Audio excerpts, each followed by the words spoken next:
Nós iremos fazer a leitura de um texto da palavra de Deus no Velho Testamento, no livro de Jonas, no capítulo 1, e nós leremos os 3 primeiros versículos. Os 3 primeiros versículos. E nós estaremos pregando, trazendo uma palavra aos irmãos nesta noite, que há 2 anos atrás eu trouxe apenas parte dessa palavra, mas hoje eu senti desejo de trazer essa palavra ao coração dos irmãos, para falar sobre o perigo de se andar na contramão de Deus. O perigo de andar na contramão de Deus. Jonas, capítulo 1, versículos de 1 ao 3, nos diz assim a Bíblia Sagrada: E veio a palavra do Senhor a Jonas, filho de Amitai, dizendo: Levanta-te, vai à grande cidade de Nínive e clama contra ela, porque a sua malícia subiu até mim. E Jonas se levantou para fugir de diante da face do Senhor para Tarsis. E descendo a Jope, achou um navio que ia para Tarsis. Pagou, pois, a sua passagem e desceu para dentro dele, para ir com eles para Tarsis, de diante da face do Senhor. Quantos podem dizer amém pela sua palavra? Amém. Os irmãos podem assentar-se, por favor. O perigo de andar na contramão de Deus. Jonas é um dos profetas mais fascinantes do Velho Testamento.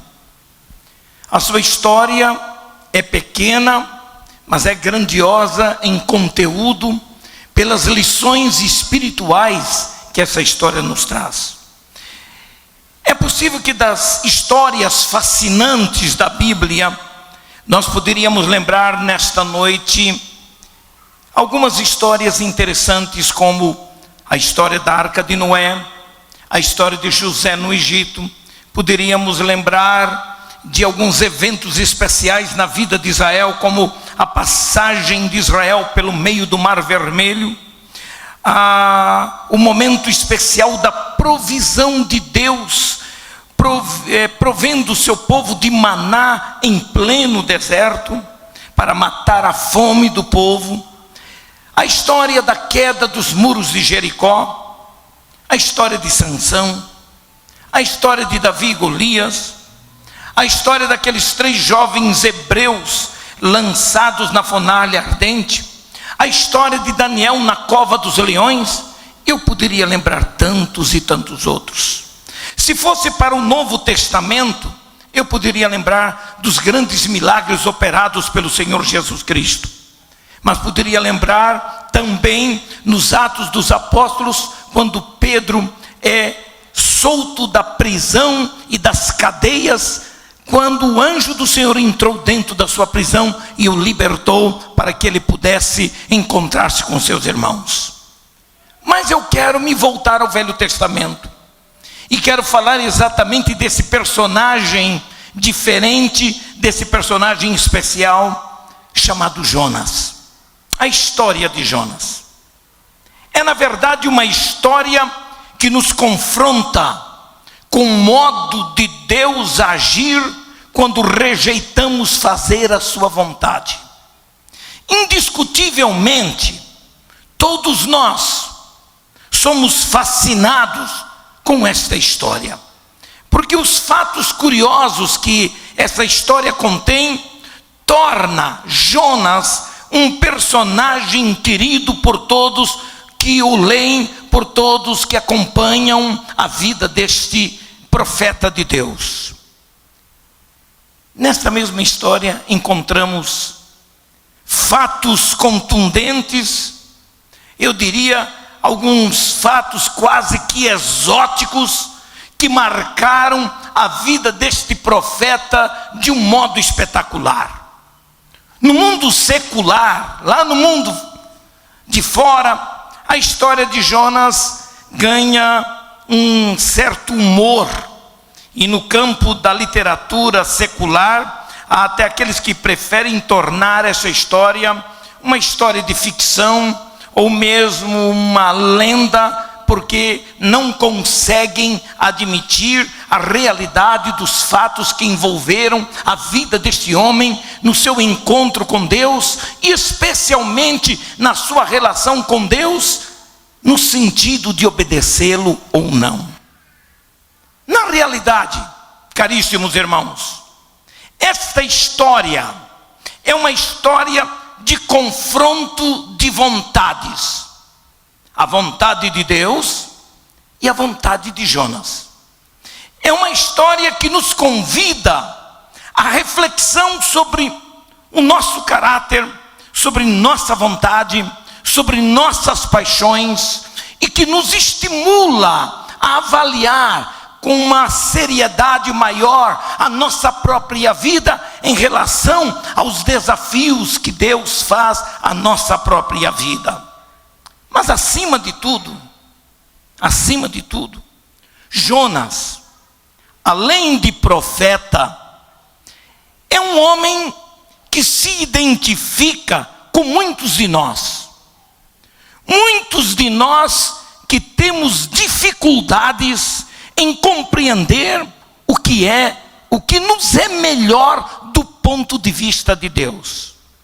Na verdade, há muita gente hoje que discute a vontade de Deus.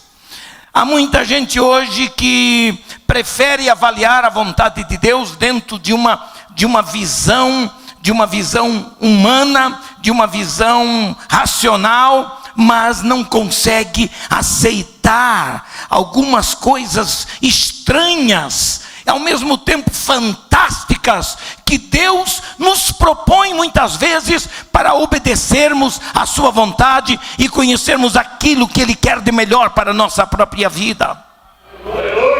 É uma história, caríssimos irmãos, que nos leva a contemplar nos espelhos do nosso próprio ego a fisionomia da nossa rejeição à vontade de Deus.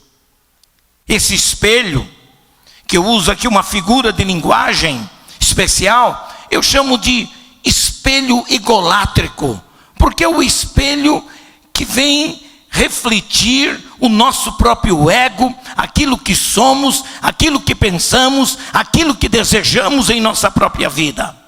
E esse espelho egolátrico é mais ou menos parecido com aquela rainha louca que se achava a mais bonita de todo mundo e olhava para o seu espelho e perguntava ao espelho: diga, meu espelho, quem é a mulher mais linda deste mundo? E o espelho contrariava a sua vontade e ela ficava muito raivosa e ela não gostava do que ouvia do seu próprio espelho. É natural que isso se trata de uma metáfora, de uma figura de representação.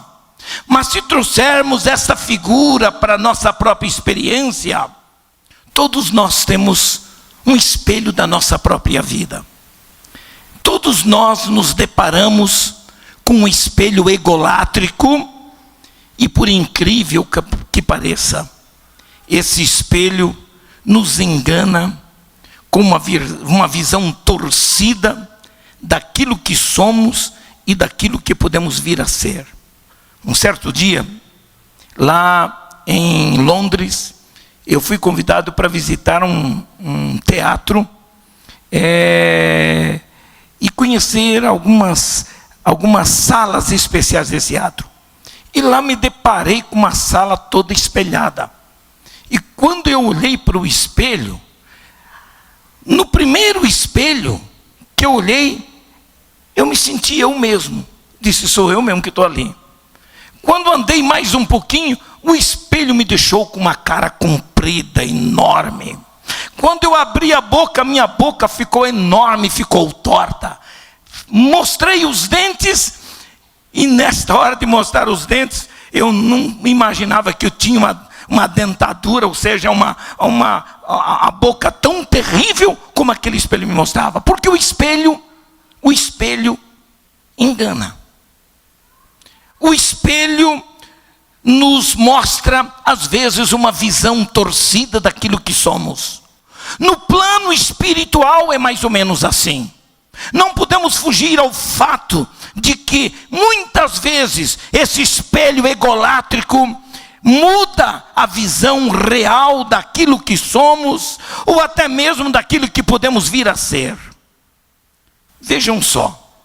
O primeiro pecado na vida da humanidade e no mundo foi cometido por nossos primeiros pais, Adão e Eva. E o seu pecado manifestou-se essencialmente no seu ego. No seu ego. É a visão do eu, dominando, decidindo e fazendo o que bem lhe convir. É mais ou menos o que a serpente personalizada falou para Eva. Disse: olha, Deus não quer que vocês comam daquele fruto especial que está ali, da árvore do conhecimento do bem e do mal, porque Ele sabe que a partir do momento em que vocês comerem do fruto, vocês ficarão sabendo das coisas que acontecem em torno de vocês. É por isso que Deus não quer. Naturalmente, era a tentação do próprio diabo para induzir Eva e o seu marido ao pecado. E lamentavelmente, nossos próprios pais, nossos primeiros pais, caíram no fascínio da mentira e do engano de Satanás, porque o seu espelho egolátrico refletiu, na verdade, uma visão de que eles seriam conhecedores do bem e do mal, que eles conheceriam coisas fantásticas, muito além de tudo aquilo que eles estavam experimentando.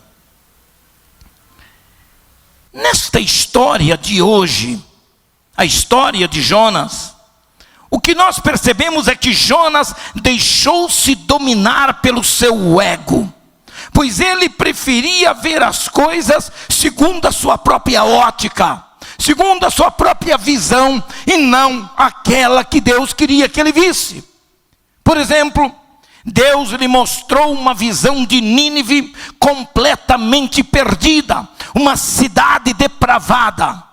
Mas Jonas rejeitou essa visão para satisfazer tão somente a visão de si mesmo e da sua satisfação pessoal. Disse: eu ser profeta naquela terra, falar para aquela gente má? De jeito nenhum, porque a visão que ele tinha do seu próprio ego era de que ele tinha muito mais que se cuidar do que arriscar a sua vida em pregar e levar a mensagem ao povo de Nínive. Deixa-me dizer uma primeira grande lição aqui nesta palavra introdutória. Quando rejeitamos a visão de Deus acerca de nós mesmos, nós acabamos vendo apenas aquilo que é trivial, aquilo que é superficial, aquilo que é apenas exterior. Jonas via o desafio de Nínive numa ótica totalmente humana, bairrista, porque ele odiava o povo daquela cidade, uma visão pessimista, uma visão negativa, uma visão que não correspondia ao papel de um profeta, que jamais poderia fazer discriminação com a mensagem que Deus havia lhe dado para entregar. Mas ele se deixou dominar por todos esses sentimentos ruins e negativos. Agora vejam só, meus irmãos, é duro a gente perceber uma coisa como esta, porque este homem perdeu a visão de tudo. O caminho indicado por Deus foi um caminho preterido por Jonas. Foi o caminho que Jonas não quis caminhar. Ele preferiu traçar o seu próprio caminho do que seguir o caminho de Deus. O problema de muitos crentes nos dias atuais está exatamente nesta parte. Eles preferem traçar o seu próprio caminho e fazer aquilo que bem lhe convier, do que de fato aceitar o desafio de Deus para a sua vida. Quando rejeitamos a Deus, nós ficamos à mercê das consequências de nossa escolha rebelde.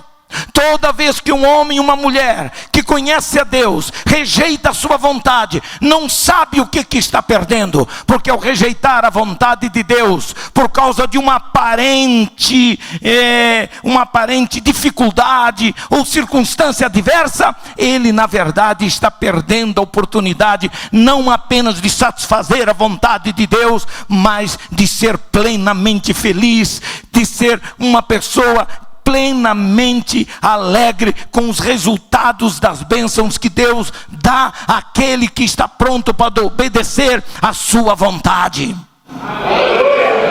Nesta mensagem, a Bíblia nos mostra algumas coisas interessantes. E uma das coisas interessantes que a gente percebe é que Jonas preferiu andar na contramão de Deus. E esta escolha pela contramão de Deus teve um preço caríssimo. O aprendizado pelas vias da contramão sempre deixa marcas indeléveis na vida de quem rejeita a vontade de Deus. Se existe uma coisa que eu temo em minha vida como pastor, dia 6 de janeiro agora, no dia da nossa Assembleia Geral da igreja aqui, eu completei exatamente 43 anos de ministro do Evangelho. E nesses 43 anos de ministro do Evangelho, eu aprendi bem cedo com meu pai, que a melhor coisa para a minha vida é fazer a vontade de Deus. E lembrar de que eu não sou dono do traçado do caminho para a minha própria vida. Porque quando eu aceitei o desafio de Deus para obedecê-lo, entendi de que Ele traçaria o caminho, Ele faria o caminho, Ele apontaria o caminho, e a minha obrigação seria obedecê-lo. E nem por isso eu sou infeliz. Pelo contrário, sou um homem feliz, porque em todas as circunstâncias adversas da minha vida, eu tenho aprendido a conhecer a bênção de Deus na minha vida, o favor de Deus no meu ministério. E isto não é privilégio do pastor Elianai, isto é privilégio para todo aquele que faz a vontade de Deus. Louvado seja o nome do Senhor Jesus Cristo. Aleluia! Sabe o que a Bíblia diz? A Bíblia diz que há caminho que parece direito ao homem, mas o seu fim são os caminhos da morte. Isso está lá em Provérbios 16 e versículo 25. Quantos de nós são desafiados por Deus para a realização da sua vontade, mas nem todos estão dispostos a se submeterem ao desafio de Deus? Muitos fazem como Jonas, ouvem a voz de Deus e viram as costas e andam na contramão da vontade de Deus. Deus está buscando homens e mulheres que assimilam a sua visão em suas próprias vidas e tenham coragem de dizer: conte comigo, Senhor, para fazer a tua vontade. Aleluia! Quantos podem dizer amém por isto? Por isso nós devemos refletir sobre os vários desafios dos caminhos de Deus e como andar neles, para não tomarmos o caminho da contramão de Deus. E eu quero mostrar alguns comportamentos daqueles que preferem andar na contramão de Deus. Por isso, essa mensagem é uma mensagem de reflexão, é uma mensagem para fazer todas as pessoas que estão presentes nesse culto pararem para refletir, para pensar sobre suas próprias vidas e perguntarem a si mesmos: estou eu fazendo a vontade de Deus? Estou eu andando no traçado do caminho de Deus para a minha vida? Primeira verdade que eu quero destacar aqui nesta noite: anda-se na contramão de Deus quando se escolhe fazer caminho próprio. A narrativa bíblica diz assim, literalmente, que veio a palavra do Senhor a Jonas e lhe disse: levanta-te, vai à grande cidade de Nínive. Porém, Jonas se levantou para fugir de diante da face do Senhor para Tarsis. Vejam só, dois lugares opostos, dois caminhos contrários, duas cidades com características diferentes: Nínive e Tarsis. Nínive era a capital do Império Assírio, e essa cidade ameaçava sempre a soberania política de Israel. Por isso Israel não suportava os assírios, não suportava o povo de Nínive. O povo de Israel, na verdade, odiava esse povo e queria manter distância desse povo. Por outro lado, Tarsis era uma cidade portuária que ficava no mar Mediterrâneo, uma cidade rica em metais como prata, chumbo, ferro, estanho, e era uma cidade que ficava distante da Palestina, e era o que ele queria. Quanto maior distância, melhor para ele fugir daquilo que ele considerava impróprio, daquilo que ele considerava impróprio para ele obedecer à vontade de Deus. Porque para Jonas, Nínive era um lugar de trabalho duro como profeta. Só que era o lugar no qual Deus precisava da voz profética de Jonas. Eu me lembro que quando eu saí do Instituto Bíblico, em 1965, eu terminei o meu curso teológico e fui para Santa Catarina com muita vontade de trabalhar e vontade de pregar. E eu já estava pregando em vários lugares. E a convenção, quando me separou, me mandou trabalhar com um determinado pastor. Não era o meu pai. E eu fui trabalhar com esse pastor. E esse pastor começou a tolir a minha oportunidade. Então ele disse: olha, rapaz, assim mesmo, você só serve para pregar para índio. Porque tinha no campo de trabalho uma tribo indígena, e eu ia lá para o meio dos índios, e lá eu me esbaldava, pregava tudo que eu tinha direito e até o que eu não tinha direito. E era assim que eu me realizava como um pregador jovem de 21 anos de idade. Mas quando eu chegava na cidade, a igreja ficava com vontade de me ouvir. E o pastor dizia: não, você não. Você não tem condição, você não tem maturidade nenhuma para pregar, você é cara de garotinho. Mas Deus me fez entender que aquele pastor, com a sua dureza, até com a sua irracionalidade, estava sendo usado por Deus para o grande treinamento do meu ministério. Eu tinha que começar o aprendizado pela humildade.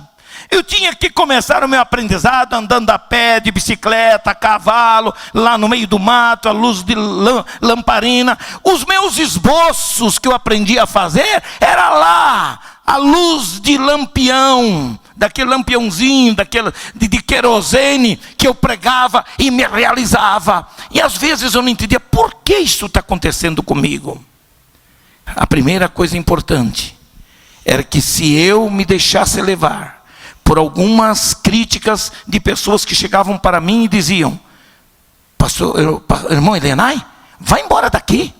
Esse homem vai matar o senhor aqui. Esse homem vai acabar com a sua vida aqui. Não há futuro para o seu ministério. Vai embora desse lugar. Um outro me ofereceu um emprego para trabalhar no escritório e ser chefe de um escritório numa concessionária da Chevrolet. E eu era novinho e uma porção de ofertas me foram oferecidas. Mas havia uma coisa que era mais forte. Sabe o que era mais forte? Era a chamada de Deus no meu coração.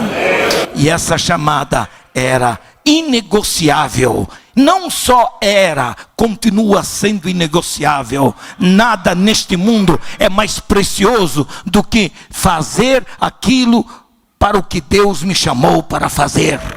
Agora veja uma coisa aqui. Nínive era, na verdade, esse lugar difícil, mas que precisava da voz profética de Jonas. Nínive era um lugar de oposição a Deus. Era um lugar de pecado aberto. Era um lugar de resistência à palavra de Deus. E Jonas entendia que esse povo não merecia a misericórdia de Deus. Que na verdade a melhor coisa que Deus poderia fazer, na sua ótica, era mandar fogo do céu e consumir completamente aquela cidade, como Sodoma e Gomorra foram destruídas. Porque Nínive tinha fama de ser uma cidade lasciva, onde os valores morais não significavam nada na vida das pessoas. Na mente do profeta Jonas, aquela gente não merecia a misericórdia de Deus. Por isso, para ele, a cidade deveria ser destruída totalmente. Por outro lado, Jonas era o profeta de Deus. A despeito de toda a sua resistência em fazer a vontade de Deus naquela situação, Jonas era o homem que Deus contava para fazer valer e soar a sua voz profética àquele povo perdido. Seu papel profético deveria acontecer onde era necessário ouvir sua voz, e não onde ele escolhesse ao seu bel prazer. Vivemos hoje num tempo em que ministério e chamada de Deus é confundido com vontades, com interesses materiais, com salários e com tantas outras coisas, quando a vontade de Deus é deixada de lado. Eu continuo a acreditar num Deus que opera do mesmo jeito que operava há 2000 anos, há 3000 anos, há 10 anos, seja lá o que for. Deus é o mesmo, a sua vontade é a mesma, nunca envelhece. O nosso Deus permanece para todo sempre, porque Ele é fiel em sua palavra, e Ele não corre o risco de ter alguma coisa que envelheça, ou que perca a sua validade e a sua importância. O desafio da voz profética é o de dizer apenas aquilo que Deus quer que seja dito, independente dos resultados. E isso Jonas não queria fazer. O desafio da voz profética não tem poesia, não tem discurso com retórica. O desafio da voz profética não tem muita simpatia, porque cumpre o papel de anunciar a crueza dos juízos de Deus sobre aqueles que pecam. Mas a voz profética também pode ser a mensagem da paz, a mensagem da reconciliação, a mensagem da restauração de vidas, a mensagem da renovação. Eu e você estamos aqui porque fomos reconciliados com Deus por nosso Senhor e Salvador Jesus Cristo. Louvado seja de Deus. O que é que a gente vê acerca desses dois lugares? Nós preferimos escolher o lugar onde nos dê estabilidade geográfica e material. É natural. É natural. Às vezes nós confundimos a nossa avaliação da vontade de Deus com a nossa própria vontade. Nós até construímos alguns argumentos para favorecerem a nossa própria vontade, os nossos interesses, e até depois atribuirmos esta avaliação a Deus, ao Espírito Santo, E quando lá na frente quebramos a cara, quando lá na frente a coisa não acontece do jeito que esperamos, ficamos decepcionados e frustrados, porque tentamos lançar sobre Deus uma coisa que Ele não autorizou dizer e que Ele não disse que era exatamente, porque aquilo que Deus diz, Ele garante, aquilo que Deus ordena, Ele garante, porque Deus é fiel. Louvado seja o nome do Senhor Jesus Cristo. Vislumbramos o nosso próprio caminho como melhor, porque nós o construímos com os nossos sonhos, nós o construímos com as nossas ambições. Mas Deus, que nos chamou para sermos os seus servos e sermos os seus profetas, e aqui o ministério profético não é um ministério particular ou específico de pastores ou de profetas da igreja. O ministério profético é um ministério de toda a igreja. De certo modo, todos nós somos constituídos profetas do Deus Altíssimo quando pregamos o evangelho para o nosso colega de trabalho, quando anunciamos o nome do Senhor Jesus Cristo, nós estamos profetizando. Mas Deus, que nos chamou para sermos seus servos, Ele sabe qual é o melhor caminho para nós. O caminho da vontade de Deus é, às vezes, o caminho do deserto. É, às vezes, o caminho do vitupério de Cristo Jesus em nossa própria vida.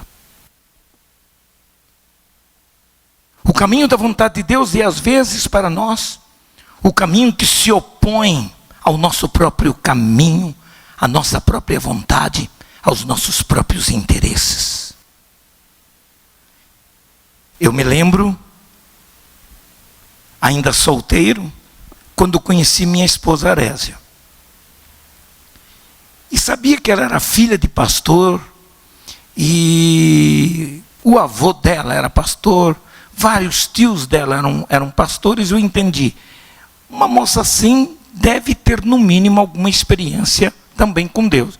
Então, está aí uma moça certinha para eu me casar. Porque eu tinha medo de casar com uma Zé bonitinha, que só ia me servir para dar trabalho, ou então apenas para cozinhar e lavar minha roupa. Eu queria mais do que isso. Eu queria uma mulher que compartilhasse do meu ministério. Eu queria uma mulher que pudesse participar da minha vida. E Deus me deu essa mulher maravilhosa.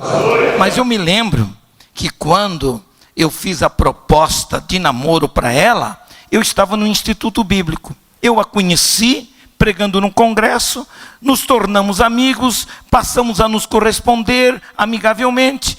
E um dia eu tomei a coragem e escrevi para ela uma carta. E a minha carta foi muito esquisita, porque eu disse: olha, estou propondo namoro para casar, a não ser que Deus não queira isto. Então estou pronto a aceitar a vontade de Deus. Não tenho nada para te oferecer. Fui criado numa terra onde os homens são preparados para construírem uma casa, colocar os móveis dentro da casa, como isso naquela época, né? Um pouco diferente do contexto atual. E as mulheres se preparavam aprendendo tudo sobre cozinha, costura, isso e aquilo, não sei mais o que, para ser dona de casa, para ser mãe. Era assim. Eu disse: eu não tenho nada. Não tenho móveis, não tenho casa, não tenho nada. A única coisa que eu posso garantir a você é que, ao sair do Instituto Bíblico, eu vou para a obra missionária. E ao ir para a obra missionária, quem sabe, vai ser uma caixa daquelas que carrega bacalhau para servir de seu primeiro armário na cozinha. Foi uma verdadeira loucura. Quando ela leu a carta, ela achou engraçado e deu para a mãe e para o pai ler. O pai e a mãe riram um bocado e disse: moço é doido, mas é corajoso, parece que ele é sério.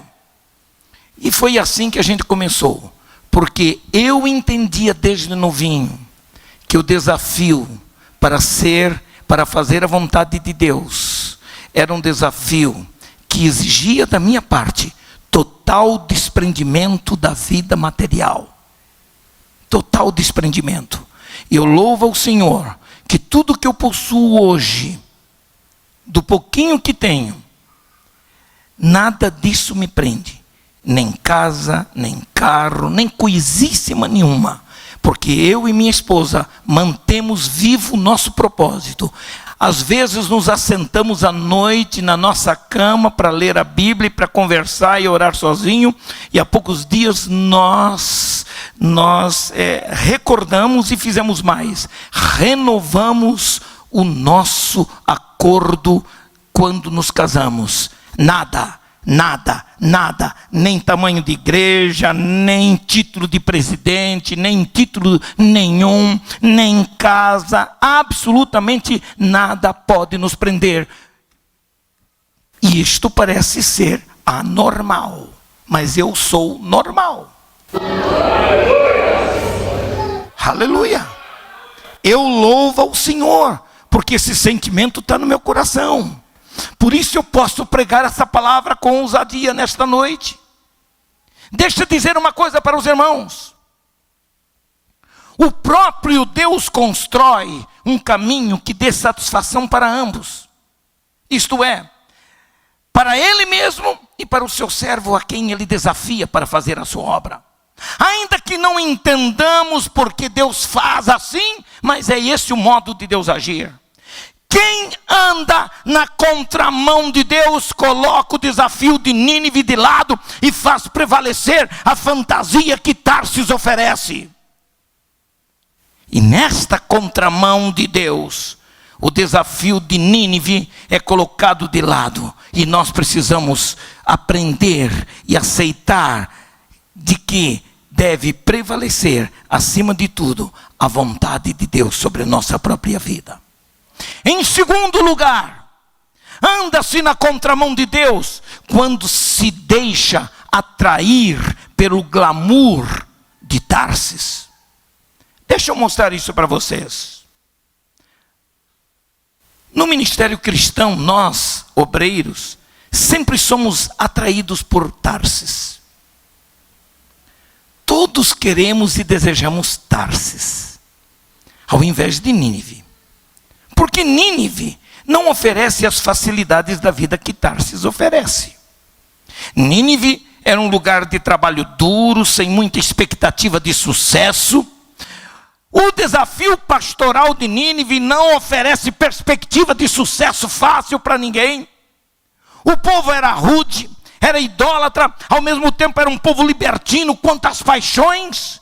E Jonas não conseguia ver a menor possibilidade de arrependimento da parte daquele povo.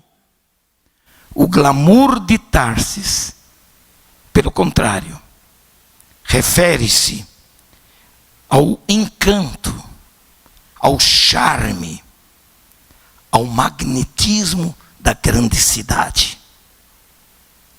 Por quê? Porque Tarsis tinha tudo que Nínive não tinha. Tarsis parecia o caminho melhor para um obreiro que sonha com sucesso fácil do seu ego. Tarsis era o lugar onde Jonas preferia para o exercício do seu ministério, porque as coisas eram mais fáceis. Tarsis era um lugar sem riscos, sem maiores preocupações materiais, enquanto que Nínive representava uma ameaça ao seu futuro. Era um lugar perigoso de gente pecadora que não ouviria a sua mensagem. Tarsis. Na cabeça do profeta, Nínive parecia algo impróprio e contraproducente. Nínive parecia um lugar que o deixaria entediado e quem sabe o deixaria até deprimido. Um lugar que fugia completamente às suas expectativas. Entretanto, na mente de Deus, Nínive era o lugar onde Deus usaria o seu servo. A sua Nínive pode ser a sua casa, o seu desafio. A sua Nínive pode ser o local do seu trabalho. Obrigatoriamente não precisa ser um lugar lá no outro lado do mundo. Mas pode ser o lugar onde você está plantado para frutificar e para acreditar que no meio de gente perdida há um Salvador que pode restaurar as vidas e que pode trazer ao conhecimento da palavra de Deus. Aleluia, aleluia, aleluia, aleluia, aleluia. Tarsis é típico do mundo moderno, com os seus encantos, com o seu glamour, com as suas ofertas. Já o caminho de Nínive é o caminho pelo qual Deus quer que andemos, é o caminho da sua vontade. Jesus mostrou que o seu caminho não era o caminho de Tarsis. Jesus mostrou que o seu caminho próprio era o caminho de Nínive, porque ele disse que ele veio para salvar os pecadores, de que ele não veio para os que têm saúde, ele veio para os que são doentes. Tendemos sempre seguir o caminho que nos parece ser o melhor. E o caminho que nos parece melhor sempre parece o caminho de Tarsis, porque o caminho de Tarsis é o caminho das facilidades. A fantasia de nosso próprio caminho sempre tem a sedução de fazermos o que quisermos, tem a sedução do autocontrole. É mais ou menos o que Jonas imaginou. Eu sou dono do meu nariz, eu faço o que quero. Deus me mandou para Nínive, mas eu vou para entrar no navio em Jope e vou para Tarsis. Porque ele se dizia, eu faço o que quero, eu tenho autocontrole sobre a minha própria vida. Mas não é bem assim, não é bem assim. Em terceiro lugar, na contramão de Deus, perde-se o senso da autocrítica. Na contramão de Deus, perde-se o senso da autocrítica. Meus amados irmãos, Jonas parece ter perdido esse senso de autocrítica, de avaliar a si mesmo e as suas atitudes. E ele ficou dominado por aquilo que nós chamamos de hubris espiritual. Eu vou explicar o que quer dizer isso. A palavra hubris, ela tem lá na sua raiz, ela é uma palavra pouco usada no vocabulário cotidiano de todos nós. Mas é uma palavra que ganha um sentido especial aqui. A palavra hubris. Porque o seu significado aclara o que estava acontecendo no coração de Jonas. Por exemplo, na etimologia da palavra, hubris significa tudo aquilo que passa da medida. Significa insolência, significa aqui orgulho, arrogância, autoconfiança excessiva. A função do profeta tornou Jonas exatamente um homem com essas características. Um homem dominado pelo orgulho, dominado pela arrogância, dominado pela insensibilidade para com as pessoas e para com a vontade de Deus. Jonas havia desenvolvido, na verdade, uma antipatia pelo povo de Nínive e chegou a declarar que um ninivita não sabia discernir entre a mão direita e a mão esquerda. Por isso, esse povo não merecia a oportunidade da parte de Deus. E com esta visão negativa daquele homem, Jonas achava que aquele povo era incapaz de merecer o amor de Deus. Sabe por que eu e você estamos aqui? Sabe, irmão, por que você está aqui? Sabe por que você foi chamado do mundo para ser um crente em Jesus Cristo? Não foi para viver uma boa vida. O apóstolo Pedro diz que nós somos peregrinos e forasteiros aqui. Se você sonha com este mundo aqui, o seu futuro plantar aqui, você corre o risco de perder a coisa principal. Um forasteiro do céu sonha com a Canaã celestial. Um peregrino sonha com a cidade santa, que é onde estaremos para sempre com o Senhor. Porque a vida que temos aqui é temporal, é passageira. Nós não iremos muito longe. E Jonas desenvolveu contra Nínive esse sentimento de rejeição, que não cabia no seu coração a misericórdia, e não cabia no seu coração o amor por aquele povo. Considerando esse sentimento no plano pessoal, eu me olho no espelho do meu próprio ego e digo a Deus, às vezes, que prefiro fazer o que eu acho ser melhor para a minha vida. E é por isso que eu tenho uma tendência, por minha natureza pecaminosa, entranhada nos ossos e no sangue, eu tenho uma tendência muito forte para rejeitar o projeto de Deus na minha vida. Eu tenho uma tendência para fazer o que eu quero, o que eu acho que é melhor. Eu, você e cada pessoa que está aqui. Mas nessa noite o Espírito Santo nos desafia a que nós nos acordemos para a nossa realidade e nos lembremos de que o mundo lá fora precisa da misericórdia de Deus. O mundo lá fora precisa do amor de Deus. O mundo lá fora precisa experimentar esta coisa gloriosa. Aleluia! Na tentativa de fugir de Deus, Jonas desceu a níveis baixíssimos na sua autoestima.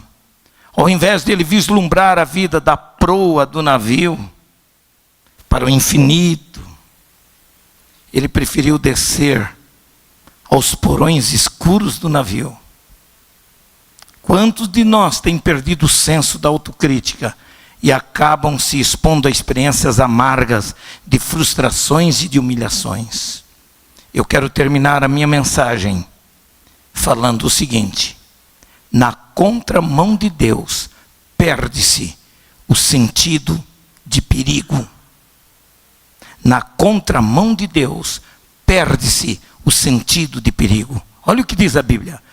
Jonas, porém, ao entrar, depois de entrar dentro no navio, diz a Bíblia, porém desceu aos lugares baixos do porão e se deitou, e olha só, e dormia um profundo sono.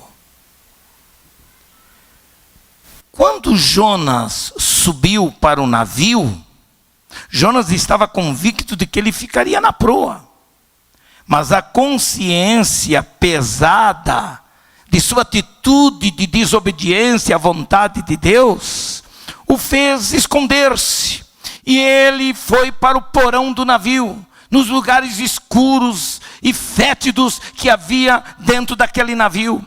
Perturbado pela sensação de fuga, Jonas saiu da proa e preferiu descer para o porão do navio, porque ele imaginava que nada mais afetaria a sua vida. Deixa eu dizer isso para vocês aqui nesta noite.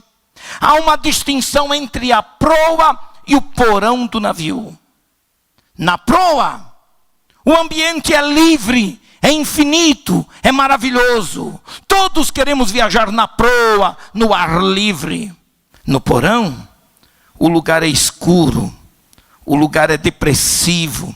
Ninguém, senão aqueles que fogem de alguma coisa, é que procurariam um porão fétido de um navio para viajar. De vez em quando ouvimos notícias de pessoas que fogem das guerras na África, entram em navios que vêm para o Brasil ou para a América, e eles conseguem entrar sem que sejam percebidos e vão para os porões do navio. E lá eles passam fome, lá eles têm que conviver num ambiente sem ar, sem luz, num ambiente hostil, num ambiente horrível, e alguns deles acabam morrendo em plena viagem, porque o porão é para os desesperados, o porão é para os fugitivos, o porão é para aqueles que não querem fazer a vontade de Deus no plano espiritual falando. Por isso nós precisamos aprender a conhecer as coisas de Deus. O porão pressupõe um lugar de escuridão, de angústia, de depressão, lugar de estar com o coração apertado. Recentemente, eu fui procurado por um pastor de uma grande igreja. E o pastor dessa igreja estava vivendo um drama tremendo relacionado com a direção de Deus na sua vida. Porque Deus lhe havia feito um desafio e ele não queria aquele desafio, e a sua família não concordava com aquele desafio. Ele se desesperou, veio de uma das cidades do Brasil, que eu não vou dizer o nome, para Brasília, entrou em contato comigo, e eu passei um dia inteiro com ele, conversando, orando, lendo a Bíblia e mostrando o caminho da vontade de Deus para ele. Esse homem estava desesperado, a tal ponto de dizer: pastor Elienay, eu vou desistir, eu vou me acabar, a minha vida está acabando aqui, o meu ministério está acabando aqui, tudo que eu já fiz vai virar poeira, porque eu não vejo a menor possibilidade para mim. Mas eu consegui orar com ele, levantar a sua autoestima. E quando ele voltou para a sua cidade, eu pedi que ele entrasse em contato comigo. E ao entrar em contato comigo, de madrugada, era 1h30 da manhã, mais ou menos, na minha casa, quando, passado já mais ou menos um mês, ele me ligava, disse: pastor Elienay, eu consegui subir, eu consegui ver luz no final do túnel.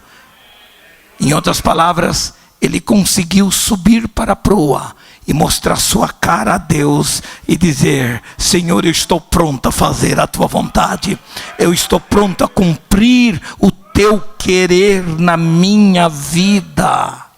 Não há descanso nem sono tranquilo para aqueles que descem aos porões da desobediência e da rebelião contra Deus. Os que tentam esconder-se de Deus e procuram um abrigo nos porões de suas almas acabam sempre em depressão. O ato de descer para o porão implica em descer para dentro da sua própria alma, da sua própria vida. Quantos de nós se fecham, se enclausuram em mágoas e angústias? Jonas preferiu dormir o sono da displicência, da fuga da voz da sua consciência. Deixa-me dizer isso a vocês: as consequências da fuga da vontade de Deus sempre produzem amargura, angústia, frustração e auto-engano. Eu tenho a tristeza de olhar para trás e ver de alguns que começaram comigo no ministério e já pararam há muito tempo. Alguns tomaram outros caminhos, porque não tiveram força para continuar a fazer a vontade de Deus em suas vidas. Isso não é questão de vaidade, de presunção, de valentia pessoal de ninguém. É uma questão, sim, de sacrifício e de entender que a vontade de Deus é sempre melhor para a minha vida do que a minha própria vontade. O que Deus pensa a meu respeito é sempre melhor do que aquilo que eu penso a meu próprio respeito. Deus é especialista em tomar as nossas tragédias pessoais para possibilitar a demonstração do seu grande amor. Amém, irmãos? Aleluia, aleluia, aleluia, aleluia. Jonas precisava ser acordado da sua loucura. Por isso o Senhor interferiu na ordem dos fatos, enviando ventos fortes para sacudir com toda a estrutura, não apenas do navio, mas para sacudir com a estrutura mental e emocional de Jonas e acordá-lo para a realidade que estava vivendo naquele porão. De repente, ao descer para os porões daquele navio, Jonas passou a ter a sensação de estar sendo perseguido pela adversidade que ele mesmo atraiu após si. o sentimento que agitava a adrenalina nas suas veias, fazia-o sentir que tudo quanto havia feito até então estava dando errado. É por isso que quando ele chegou na proa do navio, ele se apresentou ao comandante e aos homens que trabalhavam e disse: olha, a tempestade vai parar, porque o culpado de tudo isso sou eu. Vocês me amarrem e me joguem no fundo do mar, e então o problema vai ficar resolvido.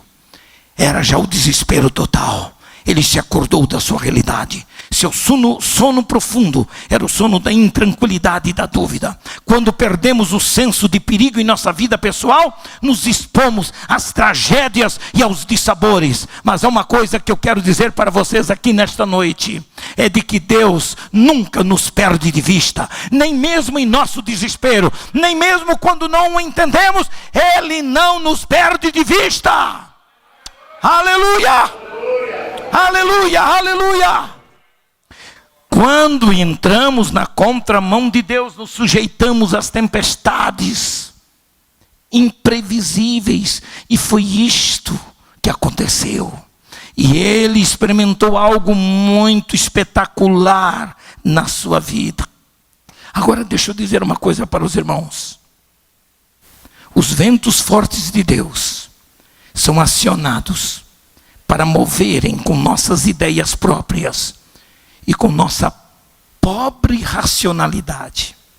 Há muita gente que se acha mais inteligente do que o próprio Deus. E por isso eles gostam de contra-argumentar com Deus. Eles gostam de filosofar com Deus. Como se colocando às vezes numa posição unilateral em relação a Deus, para dizer: olha Deus, como eu sou inteligente. Vejam como eu sei escolher as coisas que eu quero para a minha vida. E eu queria te convencer de que o melhor para mim seria isso. Quanta gente tenta fazer isto? Não discuta com Deus, submeta-se a Ele. Ele sabe o que é melhor para você. Ele é o soberano Criador, o Senhor de todas as coisas, e Ele sabe o que você precisa. Por isso, deixa eu dizer agora uma coisa séria para vocês. Aquele homem pediu para ser amarrado e ser lançado no mar. Nem podia imaginar que a providência de Deus entraria em ação naquele momento. O homem que andou na contramão de Deus até aquele momento, agora teria que entrar na mão de Deus, mesmo contra a vontade dele. Sabe por quê? Sabe o que Deus fez? Deus abriu uma via especial. E esta via especial, que eu chamo de a via da mão de Deus, foi o ventre do peixe. O ventre daquele grande peixe que engoliu a Jonas foi, na verdade, a mão de Deus na vida de Jonas. Sabe o que a Bíblia diz? O Senhor fez com que um grande peixe engolisse Jonas, e ele ficou dentro do peixe 3 dias e 3 noites. Jonas entrou no caminho da mão de Deus quando ele descobriu que era inevitável ser lançado no mar. O ventre do peixe é, na verdade, o quê? Um lugar de confinamento. Um lugar apertado, mais ou menos parecido com o porão do navio. Um lugar de muitas restrições. Jonas não pôde evitar a interferência divina no seu caminho de fuga. Aquele caminho findou num beco sem saída, que era o ventre do grande peixe.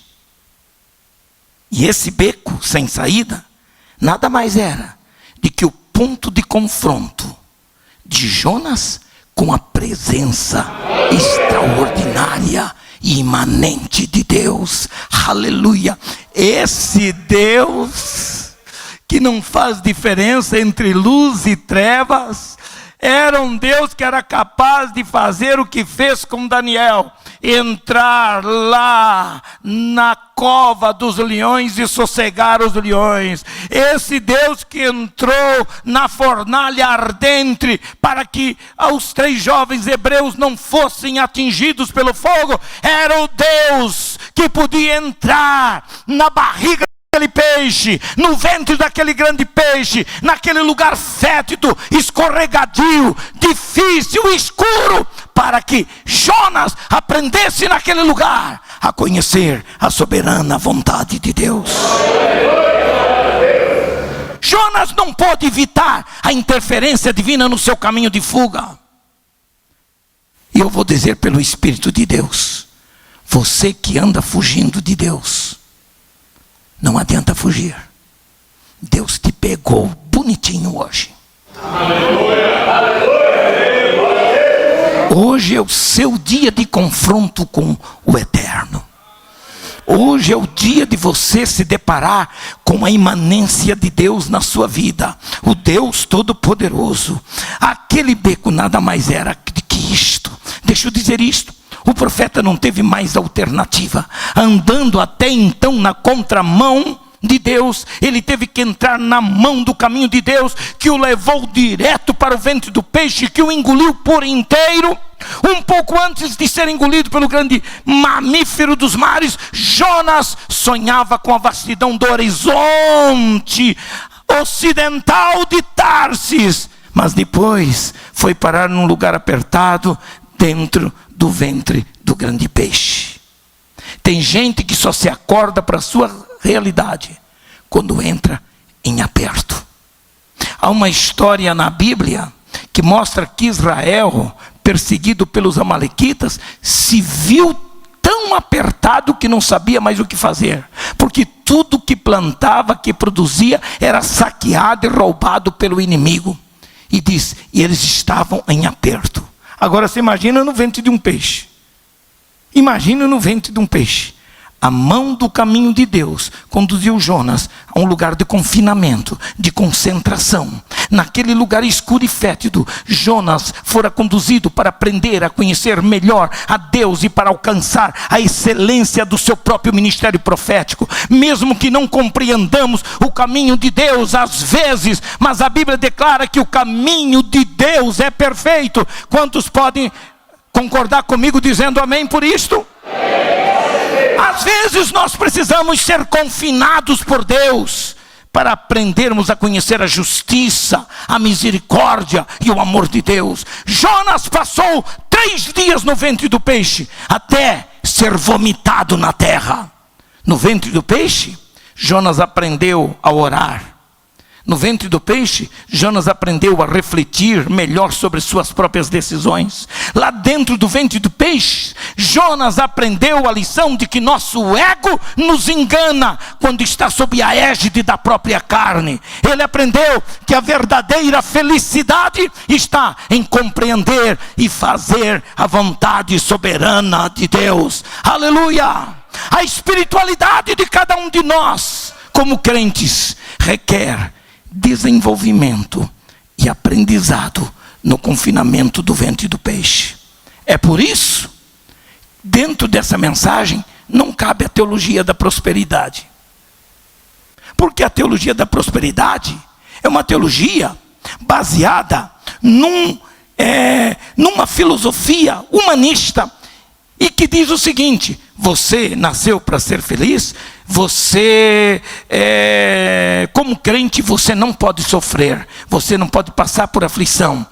Sofrimento, tentação, tribulação na vida do crente significa ou ele está endemoniado, ou ele está em pecado, alguma coisa está errado com ele. Mas na minha Bíblia diz que o justo passa por muitas aflições, mas o Senhor cuida dele, o Senhor o dirige, o Senhor o acompanha. 3 dias de profunda intimidade com Deus no ventre daquele peixe revelou a Jonas a imutabilidade do caráter de Deus. Deus é perfeito, Deus é imutável, é o único que pode dizer, porque eu, o Senhor, não mudo.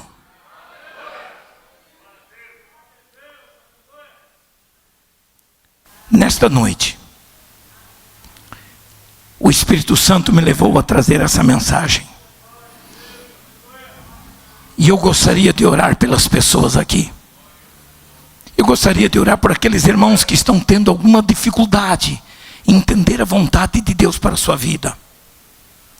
De algum modo, alguns problemas que os cercam, você não consegue explicá-los, você não consegue entendê-los. Mas hoje é o dia de você apenas dizer para Deus: estou aqui, faça-se a tua vontade, e Deus cumprirá a sua vontade na sua vida. Amém, irmãos? Fiquemos em pé, por favor. Aquele que foi tocado pelo Espírito Santo nesta noite por essa mensagem e quer que nós oremos para que haja uma mudança radical na sua história de vida, vem aqui na frente, porque eu quero orar por você agora, em nome do Senhor Jesus Cristo. Hoje é o dia da vitória, hoje é o dia da mudança total de vida. É o Senhor quem quer mostrar a você que não importa o que você tenha passado. O que importa é de que Deus quer fazer a sua vontade através das circunstâncias, para você conhecer um Deus que cuida de nós, um Deus que se preocupa conosco, um Deus que se preocupa com a nossa vida, em nome do Senhor.